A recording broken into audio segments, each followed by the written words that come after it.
from Australia, and then down under. For Revolution Radio on revolution.radio. It's home to fresh ideas and some tired old ideas. Conversations in the chat room, of course, always. It's good. It's fun. You know, to be honest with you, I think that's one of the great benefits of this particular format. Listen and chat at the same time. Important public announcement is that this is a listener-supported radio station. Meaning there's nobody out there in the world that supports the station but you. So if you can, let's donate. If you can't donate, that's okay, because times are tough all over. Just tell everybody about the station. Everybody in the street, just go out there and just shout it from the rooftops. Well, maybe not, unless you want to get arrested. Just tell people about the station, if you can. Public nuisance order on you. That's what happens. Today is the 13th of February, 2024, just one day before Valentine's Day. If you celebrate, you crazy Americans. The Hallmark holiday. I know, right? You crazy kids in America, you love it. You love these Hallmark holidays, don't you? You know, like Father's Day. Choose you. Thanksgiving and Valentine's Day, President's Day. You get all the days. Enjoy Valentine's Day. Go ahead. I have to work. It's not a public holiday, right? And more importantly, you can catch the cave on the air, on the line, and onto your smart device. You don't have to listen anywhere, or listen at home with a nice table radio.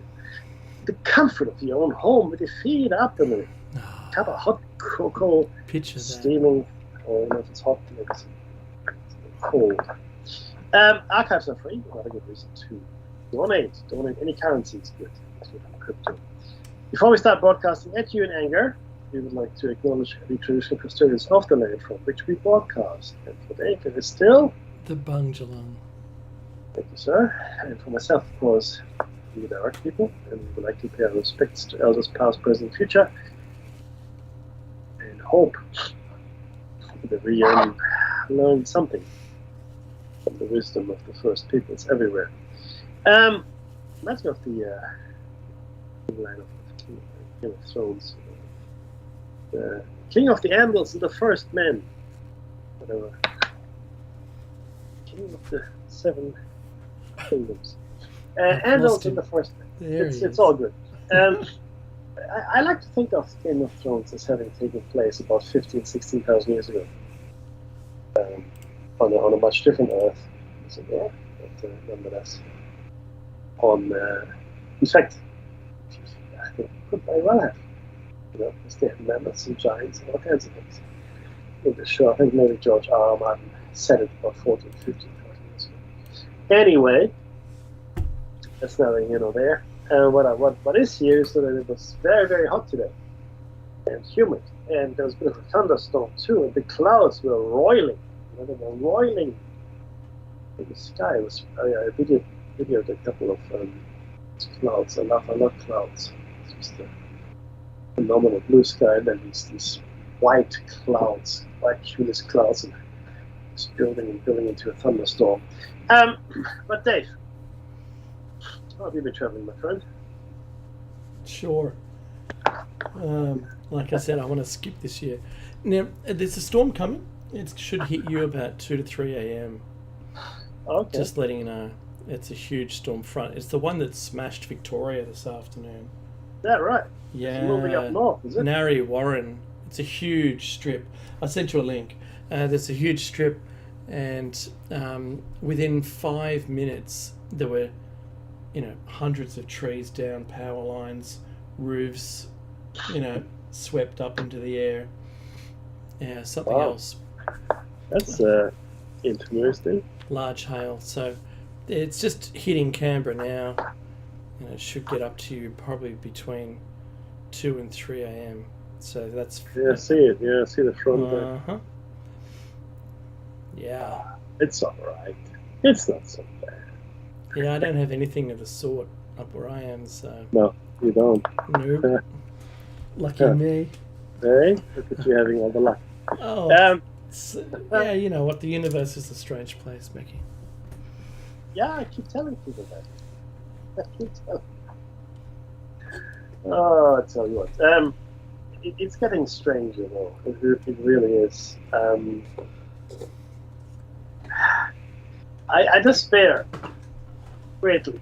Everybody was following the Super Bowl, even here in Australia. Yeah. I will say it again. I've said it before. I don't get it. I like playing sports. I really do. I'm quite competitive too when it comes to it, right? But that's me playing, right? Mm-hmm. Watching it. Oh, To coin a phrase from the TV show with Helen Hunt. mad about you? Yeah, Mad About You and Paul Reiser. Not so much. So you like watching, you like playing it, but watching it, not so much. Not so much. Yeah, it's not. I don't know. Then even more. I mean, okay, like, I understand people like the athleticism of it, even maybe the thrill if you're betting on it. I get that, Mm-hmm. right? But why get emotional?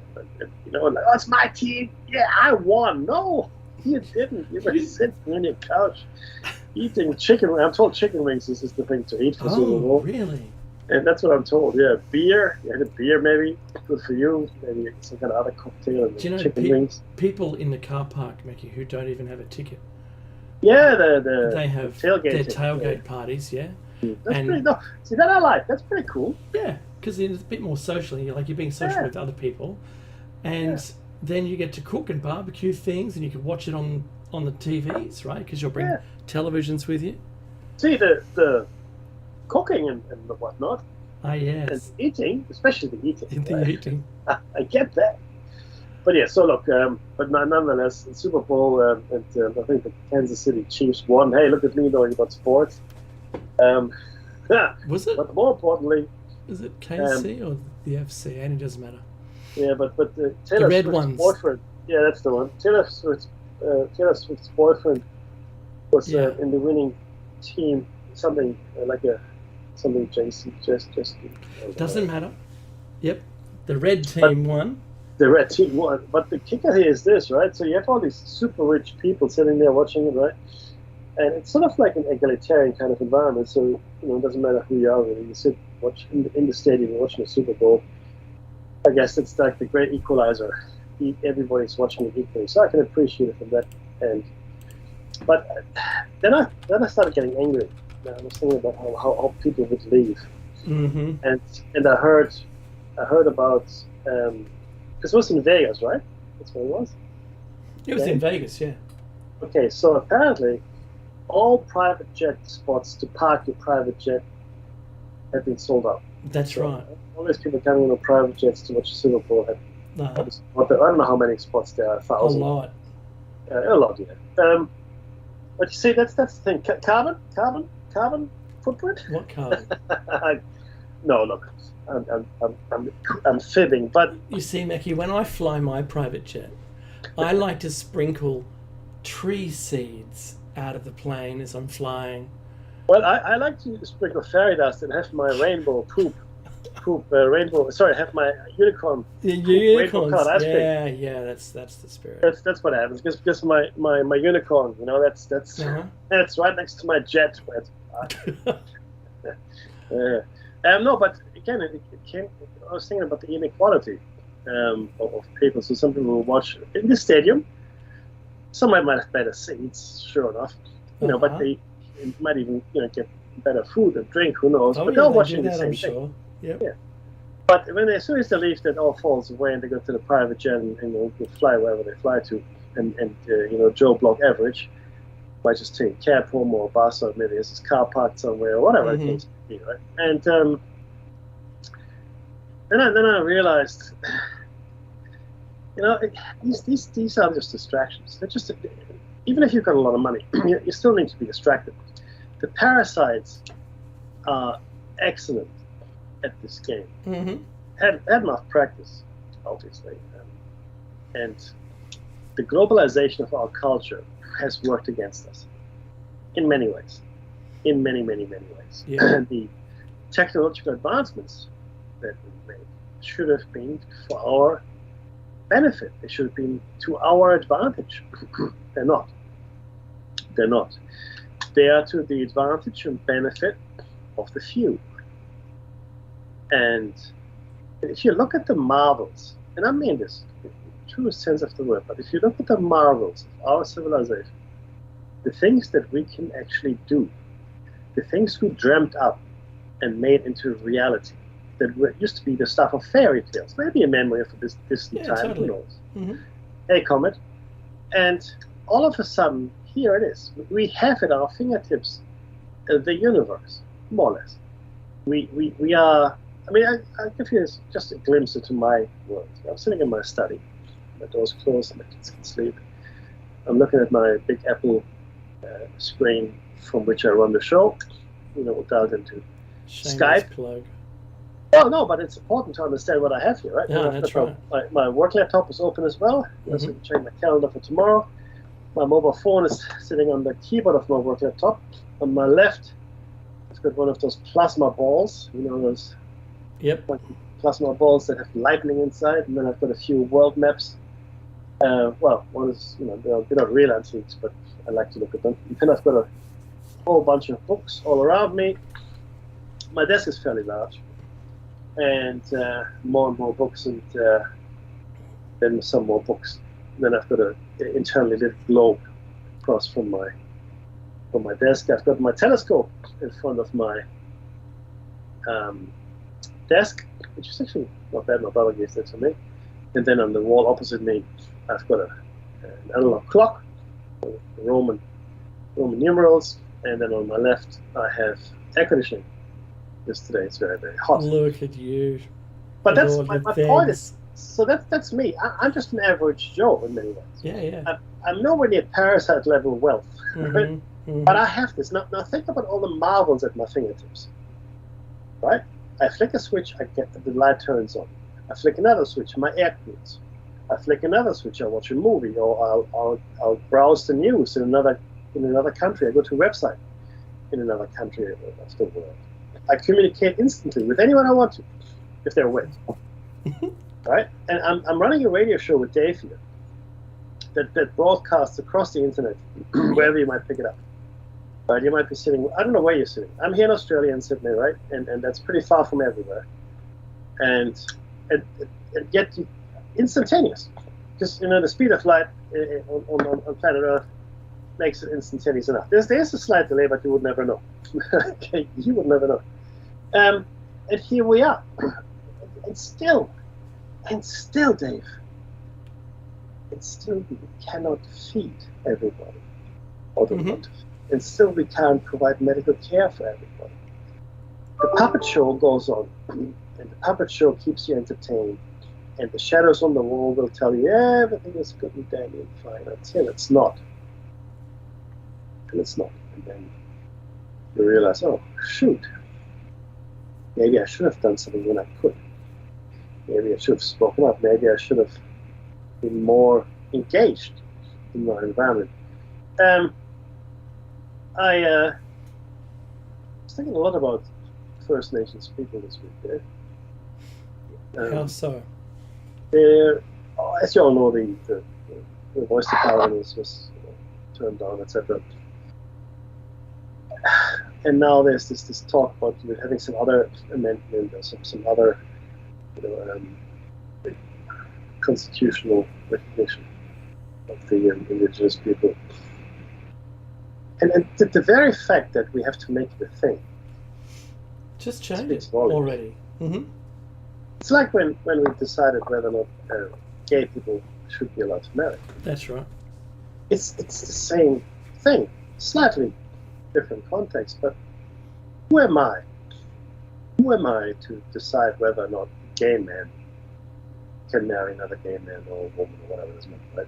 Who am I? Who am I to vote on this? What's next? We're going to vote who should have hair? Should brown people be allowed to breathe? I don't know, Dave. What do you think? No, I'm serious. I know. Hand me that grenade. That's great. No, but I'm gonna take it somewhere. All right. I'm not arguing with you. It's all good. And I'm not denying the fact that your points are valid. Right? You're absolutely right. Why do the people of Australia have to vote for this stuff? It doesn't make any sense. Well, for that matter, any place in the world.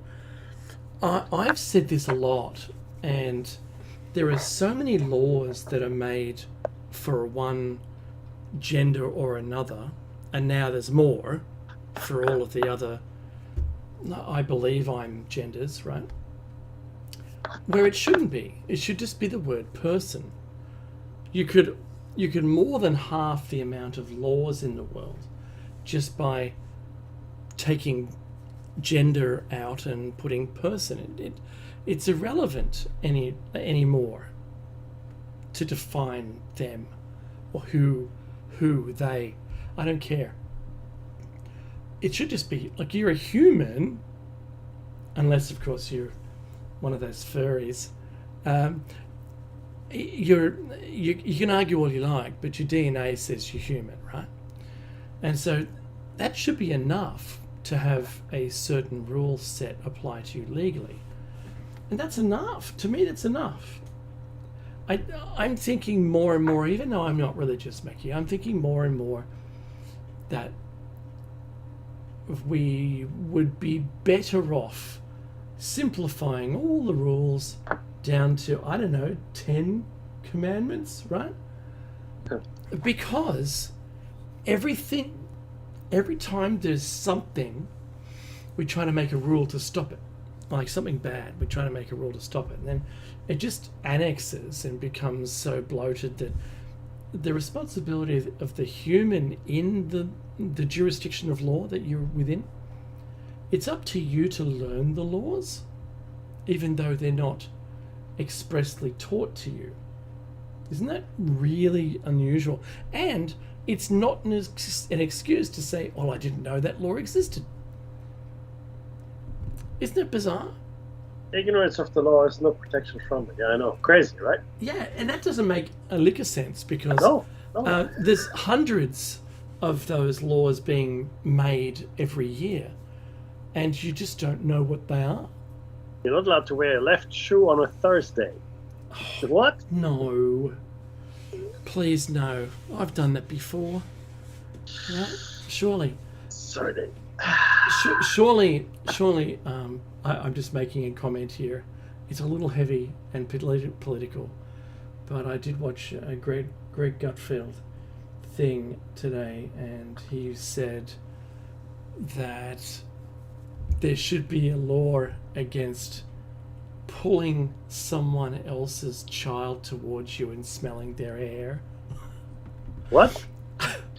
Oh, I mean, Mr. Don't say it, but yes. Okay, yes, because I think that political person is currently in the media a lot more than the others at the moment. Creepy. Yeah. That's right, and there's still debate going on, despite the distraction of the Super Bowl. I'll tell you though one thing I think that's really interesting that my father said.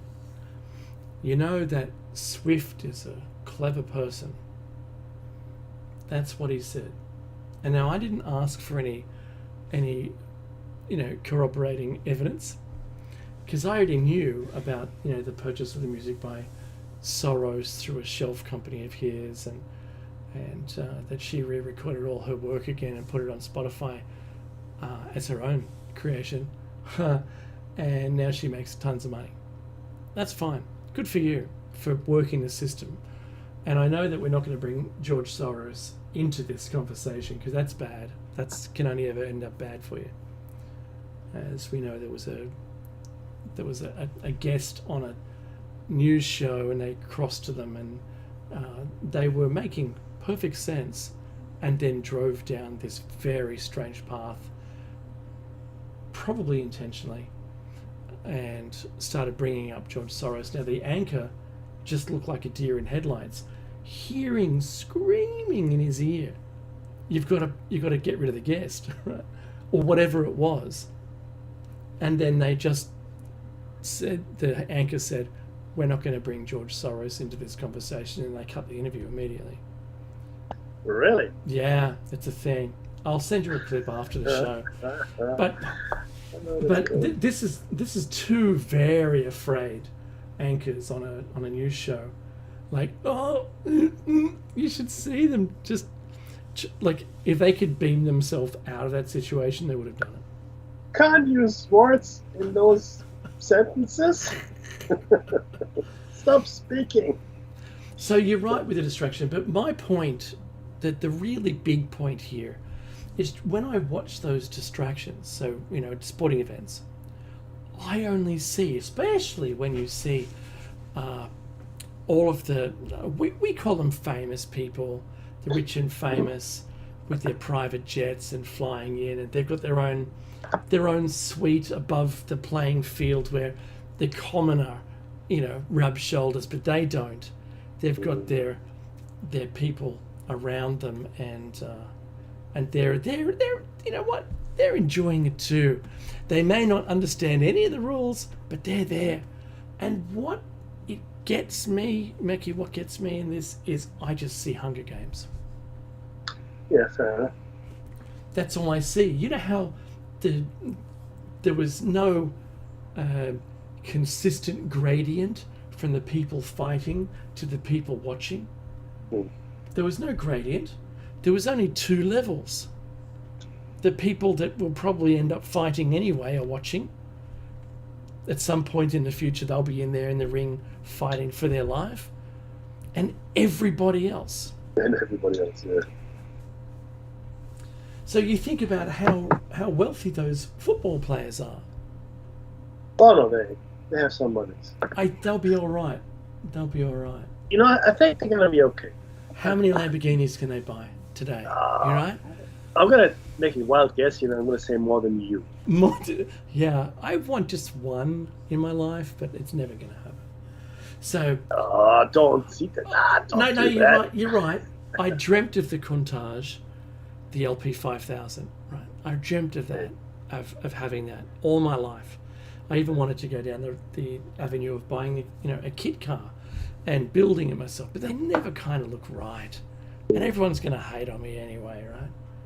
I just blew up a really big magazine picture in my printer, and I just pasted on the side of my car, and that was just a bomb, man. I was so rich. I could get a vinyl wrap of a Lamborghini, put it in my car. That's really funny. So, this is the thing. That I don't see football games and cricket games and soccer games, or football in any other one language, or tennis or anything else. I don't see any of that the way that the players see it. And I hear you, and this is the thing, though, right? There's this. Look, it's better than fighting yourself in war. It's better, 100%, no doubt. But it actually has gone a little too far in my mind, where people start to identify with these teams on a very visceral level, where their loss becomes their loss and their triumph becomes their triumph, and that's just not normal, right? And it also speaks to the fact, and look, I'm not making a dirty judgment, but I'm just highlighting a condition we all seem to be suffering from. There's not enough in your life to give it meaning. A lot of people suffer from meaning. And I want to just explain that for a second. So all of us have, most of us work, right? Or somehow, we have to pass our time. A lot of us work because we have to, because we need money to live and buy things, etc. If you don't have to, good for you.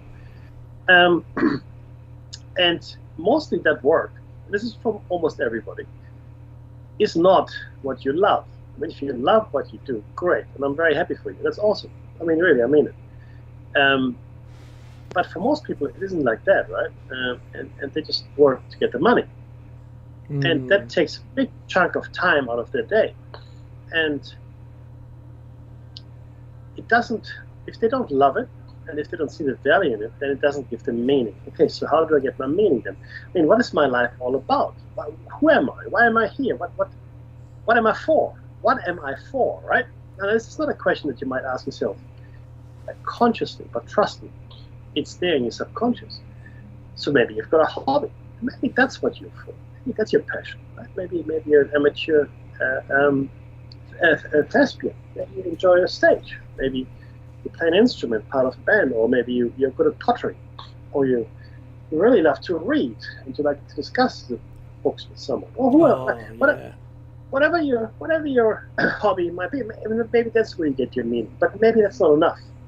Some people get it from religion, and the opposite as well, from anti-religion, which takes just as much faith, by the way. And effort. to be an atheist, you have to have as much faith as if you were a deeply religious person. Why do I say that? Because we don't know, guys and girls. We have no idea. Is there a God? I don't know. And I dare anyone to tell me that they know. And then explain to me exactly how they know. Mm-hmm. Okay, because we without know. using the word I believe. Yeah. Tell me how you know that there is no God or gods or spirits or little gnomes, whatever. I don't Already know. that there is. That's right. I know. Yeah. So, but we still look for meaning, and it's not money, because there are people that have money and they're still lost. A lot of drug abuse happens with people that are both rich and famous. And you ask them, why do you take drugs when you're rich and famous? What reality are you trying to escape? Right? That's right. No, seriously. Okay. Well, the worlds are so separated from reality that it makes sense for them. I know, right? Yeah. So that's not the answer, right? So what is the answer? What is lacking fundamentally is a purpose. We lack purpose in our society, globally, in fact, for the most part. Not all of us, but most of us. And because we lack purpose, a true, deep and meaningful purpose, right? Something that you can hang your head on and say that's what my life is about. It might be collective effort. It might be an individual pursuit, but whatever floats your boat, it doesn't matter. But most of us lack it, and we try to fill it up with other stuff. So we buy stuff we don't need, and we want more, and advertising, oh, look, I need this, and we eat. And we try to build this wall between us and the world that's completely devoid of meaning, because we don't have purpose. And we build up all these defenses, right? And we don't live. The one thing we don't do is live. Right? And that's really sad. But it's been designed this way. We've been robbed of our purpose for over the last couple of hundred years. We used to have purpose. Again, not everybody, but there was more purpose in the world. You could actually find yourself a proper purpose and a reason to live. And a place in the universe where you say, okay, well, this is me, this is who I am, this is what I do. Right. And that's gone away, and it's been replaced. Now, a lot of people are starving to death, and their purpose is to find food for the next day. But for all of us in the Western, capitalist, rich cultures, etc., that purpose is slipping away. It used to be that family was a big chunk of that purpose. Right? It made us whole in many ways. That's going away. That's going away in a really fast. In fact, Dave, I heard this report the other day in Sydney, Sydney actually. Mm-hmm. What's going to happen is the family is breaking apart, or the family units, like grandparents will no longer see their grandchildren. Why is that?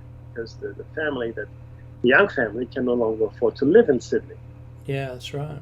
So they're moving out, and during COVID, the biggest thing for the elderly was not being able to see their grandkids. That was the biggest thing, by far. In fact, when my mom was still alive, it was the same thing. I come along, and look, my mom loved me, loved my brother, of course she did. But her grandkids, it's a whole different thing. Okay, so she really loved to spend time with her grandkids. And it was the same for me and my grandmother. Right? She loved spending more time with me or my grandfather for the matter, than with her children.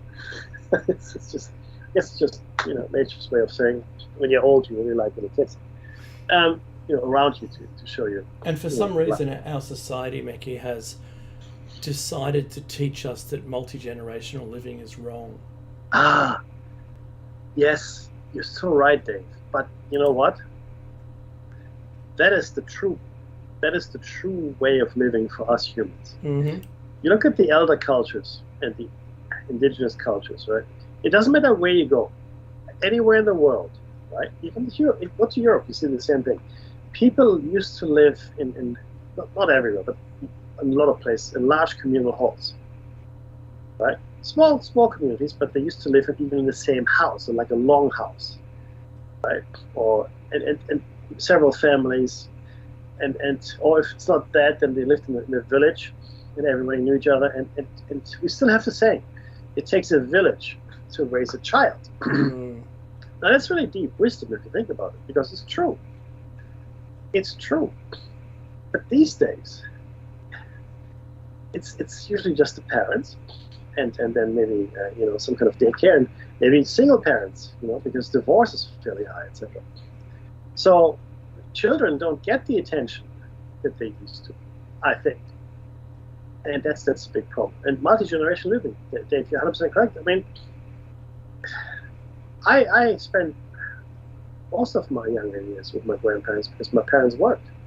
So my grandparents raised me for most of the time, and that was great. Likewise. Yeah. It's fantastic, right? And we're pretty close to like a 5-minute walk from house to house, right? And that's going away. In fact, it's encouraged. It's actively encouraged to make it go away, right? And it is inevitable that it's going away because we're going to have a lot more old people, a lot less younger people because less people are being born, right? And so people are waiting longer and longer to have children. So the grandparents might die before they are grandchildren. Mm-hmm. Because you waited so long, or maybe you'll never have children because you waited too long. Now, for a man, that's not too much of an issue, right?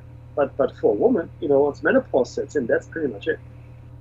So you're done, right? That's your expiry date at that point, right?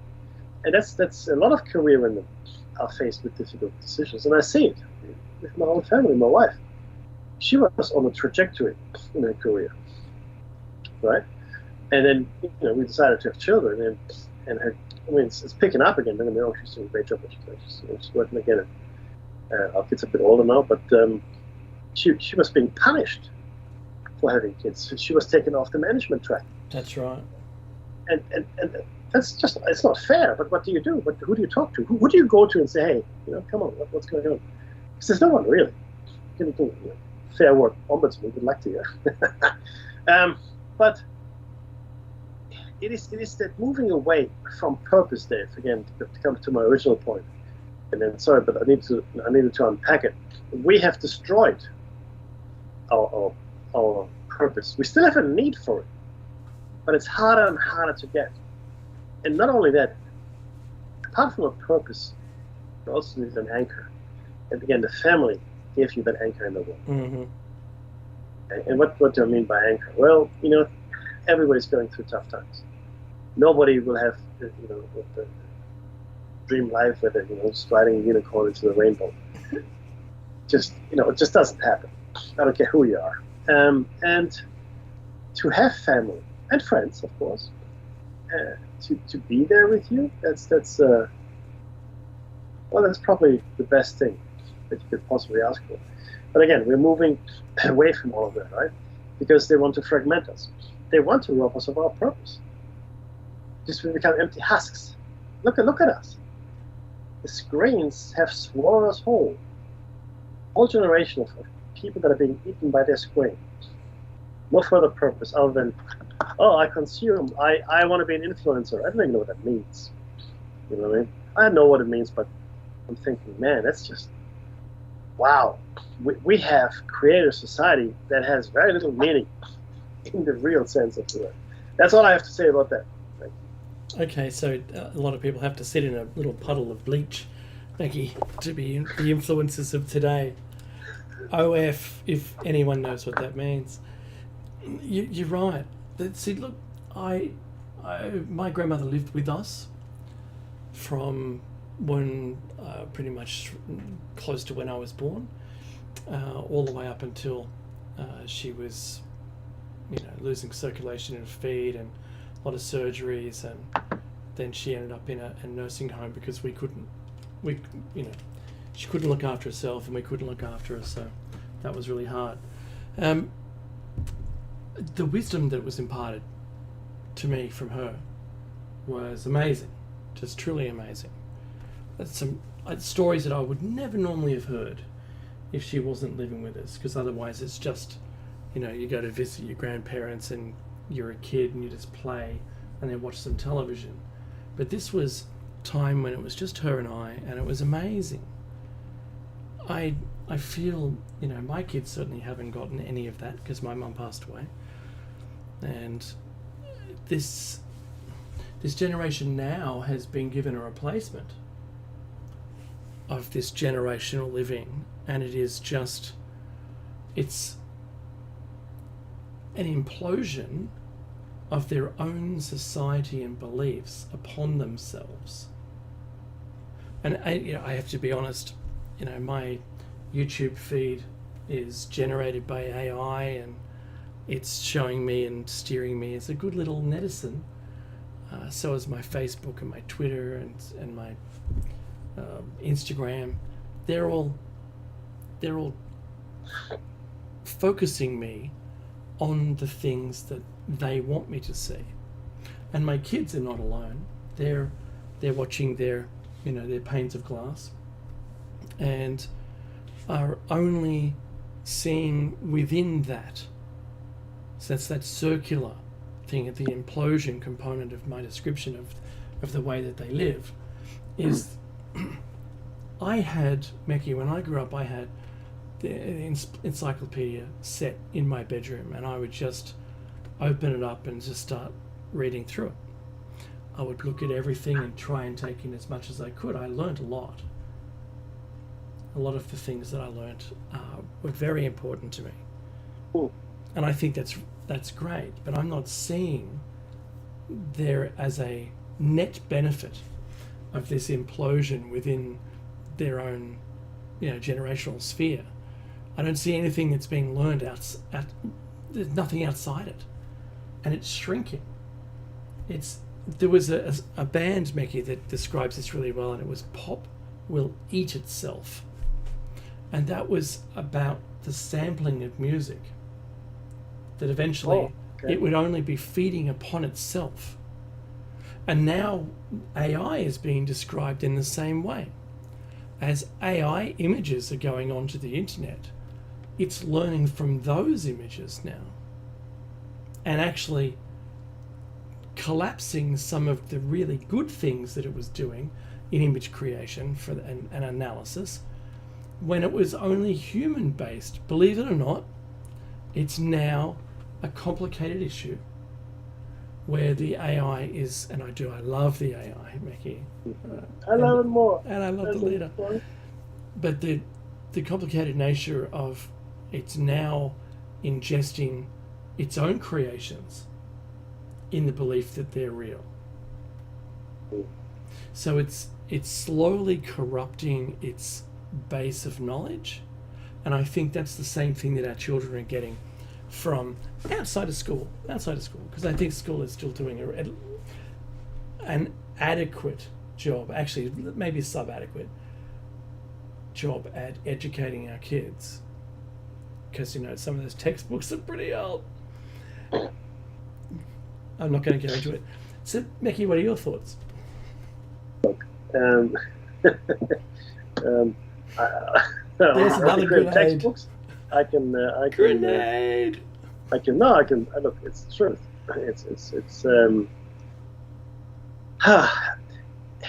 School in my day taught me pretty much everything I needed to learn from school: reading, writing, arithmetic, right? Mm-hmm. my parents, I guess they would help me with the homework, but they didn't sit me down to teach me the alphabet. Right? Mom would read stories to me, when I was young, I remember, right? But I learned it in school. When my kids started growing up, I realized that there was an expectation that the parents do quite a bit of the teaching as well. Yeah. And like, okay, I don't mind. It's okay. I dig it. I'm that way inclined anyway. If you listen to my tirades, but and I looked at also the material that was on. To your point, yes, some of it was antiquated, and the knowledge was just wrong, or it's very, very new, like the new math. And I'll be honest with you, I don't get it. I don't get it. No, likewise. In fact, in Australia right now, I don't know if you've seen the report, but there are now voices coming out saying, we're not actually teaching our children enough. Reading and writing, even math skills. We're limping behind. Oh, on a global scale? Oh, in Australia specifically. No, but compared to the global scale. Limping behind other countries. Yes, yeah, correct. Yeah. Sorry. And funny, the funny thing is this: in Australia, again, we're in Australia, so I want to talk about it. Our schooling and funding system is odd. It's very odd in my mind. So public schools get funding from the government. That's what happens. But they also realize it's not enough, so they have fundraisers with parents, whatever. It could be big or it doesn't matter. But you raise funds for the schools to do other stuff. Right, or you perform really well, and the state or the federal government gives you more money because your school is really doing well, and therefore you should support it more. Well, I think if the school is not doing well, that's when it needs the support. That's my opinion, but that's a different thing. But then you got private schools. They also get public funding. Yeah, but surely, Mickey, they don't get as much as No, they get the more. public system. They get more. I knew the answer. So for private school, it can be between $15,000 to $50,000 a year in fees, and then whatever else on top, right? Depending on what kind of private school it is, and they attract the better teachers usually, and they also have the richer people attending the schools. So it's probably not a bad way to network with your child. But it's just pardon my French here, but it's completely backwards. Yes. You can fill in the blanks there. So just to narrow this down, the public schools get X, whatever that payment is.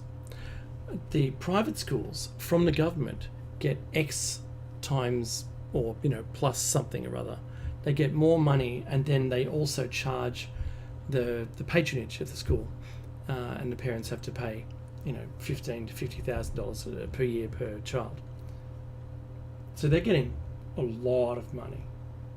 Boy. Have you seen how well equipped private schools are? I audited some private schools for my daughters. Yep. And I went to one in particular. I won't mention the name. And I thought to myself, I'll move in here myself. I'll be the groundskeeper here. There you go. I'll empty the bins, thank you very much. Yeah. Just to live here. No, the grounds are phenomenal. The equipment is amazing. The ability to offer your child not just the curriculum, but the extra activities, the arts, the crafts, the music, ballet, dance, anything really. How is the theatre? Oh, my! Exceptional. Professional. Better than a professional studio that you would go somewhere else. Yeah, I know. And school excursions aren't to the Blue Mountains or or something like that. They're to Paris. That's right. Or something like that. And but it creates this massive chasm between the people, and we are engaged now, I think, more than we were before. In a class warfare. Except the class warfare is not class warfare because people don't think they're in it. Yeah, that's right. They don't think, it is happening. Back in the 60s and 70s with the union movements, etc., it was honest. We knew where we stood. Yes, there was class differences, and yes, we were there were fights and there was conflict, but we understood where everybody was. Now the lines are completely blurred. None of it makes sense anymore. Do you remember, was it the 80s when they decided they were going to teach us there really wasn't any such thing as class? Yeah, that's. Do you remember that? Yeah. Everybody's middle class, lower middle class, middle class, upper middle class. Oh, what a lot of But nonsense that is. anyone at any point along the line, from poor to very rich, knew their position on the line anyway. Of course. You can tell us anything you like, but I know where I stand because we were all attempting to slowly slide our way up the line. So that's the way it was. You didn't look over your glasses at anyone below you. You just treated everyone equally. And that was the whole thing about, well, there really aren't any classes. You're all the same. Okay, says the wide words from the mainstream media, attempting to equalize everyone, but everyone really knew their place. So, if you're in a position to fire me and essentially end my livelihood, that means I'm the same as you. That's the same. Mhm. That's So I can fire you now. Is that right? Or we fire each other? Is that what we do? So no, there is no such thing as true equality. It's a nonsense. That's right.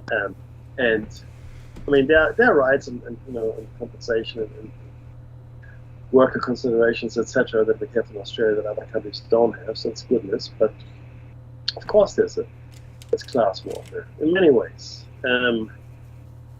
You find it in suburbs too, right? And people that live in those suburbs, and there's this. It's really interesting to see. It's the same anywhere in the world. Singapore is very much worse, in fact. But people stick together, right? And they don't like outsiders coming in. And some suburbs here in Sydney actively petition against public transport, like the train, for example, right? Like the Because they don't want the suburbs riffraff. That's right. That's right. Yeah, we don't want the riffraff. They've Make been it doing hard that to get since it. the 50s. Yeah, at least that way they Oh, in have the a northern car. beaches? Yeah, good luck with that. Oh, this is actually interesting, Dave, that you Mhm. mentioned it. The northern beaches in Sydney, it's a peninsula. Okay, so it's only a couple of ways to get in and out, and once you're there, you don't really need to leave because you're there, and that's good for you. Mhm. No, really. No, I'm laughing because it's true. But it's a different world, right? And there's a joke that we're not going south of the bridge. Are you crazy? What? Not us. And there's this mentality, and look, it was much stronger when I was younger. It still exists, though. It's maybe I don't see it as strongly because I've lived all over, the world as well as all over Sydney. Mm-hmm. So I'm not really affected by it anymore, but I can see it still in people's attitudes and the way they talk to one another, and even when it comes to university placements and being accepted into medical degrees, so like the harder degrees to get into. There's a disproportionate number of people from the more affluent suburbs in the more affluent jobs eventually. See? Because they're being trained, they're going to the expensive schools, they're being trained to pass all the right exams, and then they get the better paying jobs. It's a self-perpetuating cycle, right? If the child is willing to participate, of course.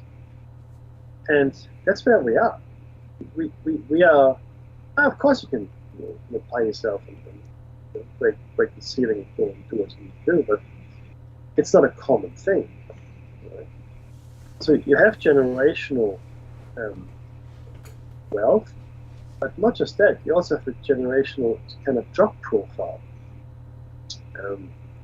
It's really interesting to see it unfold. And the funny thing is, it's not racial at all. It's got nothing to do with race or ethnicity or anything. It's just money. It's just money. I know people that are not Anglo-Saxon that live in the eastern suburbs, and they have the same attitude as all the other Anglo-Saxons in the eastern suburbs and the northern suburbs, right? Same. Once you're there and you're cashed out, it's like That's your ethnicity now. I'm rich. It doesn't matter what color my skin is. Irrelevant. And that's true, Dave, Mm-hmm. you know?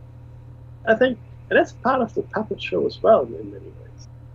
So it is not a racial thing. It truly is a class thing. Where people, and nobody says to you, oh, you're welcome to the upper class or whatever, right? No. It's not like that. You just know you're there. The car you drive, the place you live, how much you spend for your lunch sandwich, whatever, things like that. Mm-hmm. And I don't know. And this is the major cities, though, maybe Sydney and Melbourne specifically. I think the rest of Australia, though, Dave, I really believe in my heart of hearts, is not like this. In my heart of hearts, I believe Australia is still about mateship and giving a fair go and pretty genteel for the most part. That's my opinion, especially in rural country. I'm gonna agree with the rural component of that statement. I think all the cities, to some degree, have that same competition. Yeah. But definitely in rural centres, absolutely. So my friend owned, also the leasee of a pub, and the pub was the only multi-storey building in the town. Wow. Okay. And any event on at the pub was an event that the town could attend. The whole town. Cool. That is cool. And it was amazing. And she's let the lease go now and is moving on. But I attended her own birthday party, just her own party, and the whole town was there. It was amazing. That's incredible. But that's community. That's how we should live, brother. It is. That's how we should live. Yeah, totally. Community, right? I mean, it's not going to be all, sunshine and lollipops every day. Mm-hmm. There's going to be conflict, of course there is. But look at the foundation you have. Yeah. Right? I mean, if the chips are down, no matter how much you hate your neighbor or whatever, Everyone will help. Maybe they stole your cherries, or everyone will help. Mm-hmm. Good luck trying to do that in the city in an apartment building. Oh, excuse me, my sofa is on fire. Go away! I don't want to buy anything. And then they slam the door shut. That's right. Yeah. And call the police on you. That's right. Get away! Get away! And the police will shoot you even if you call them. Oh, that's the truth. That's right. Yeah, it's awful. It's an awful state of affairs, Mackie. But isn't that the Plato's cave, the shadows on the wall, with 3 minutes left?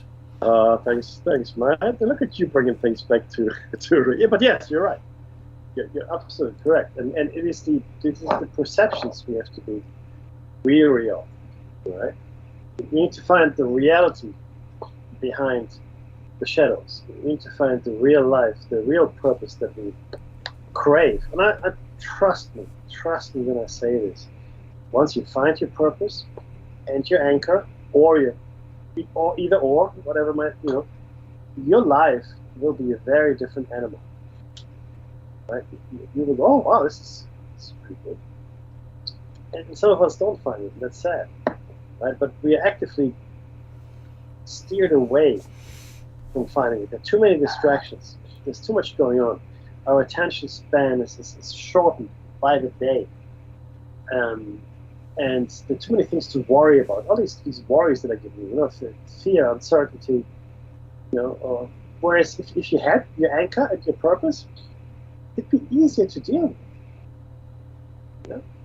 I don't need those shadows, because the shadows on the wall will give you fear and they will give you uncertainty. That's the purpose of the shadows. That's it. The music should be with us any moment. Look, thank you so much for letting us into your lives for a brief moment. 1 hour, as it were. This is listener-funded radio, meaning if you like what you hear, not just us, but everybody on the station, please donate if you can. If you can't donate, that's okay. That's cool. Just tell people about the station. And other people can tune in, and if they like it, they can donate, right? Any currency is good, including crypto, so please do this. Dave and I have been doing this since, 2010? Close. Yep. 2011? Something like that. Something like that. more than 10 years. That's correct. More than 10 years. I didn't have hair then. I still don't have hair. So Well, remember we did the 2012. We did. So that's 12 years at least. You're correct. The Bakton. The Bakton. I do remember that. So, this has been Platos Cave. Thank you very much. And most importantly, of all things, be safe.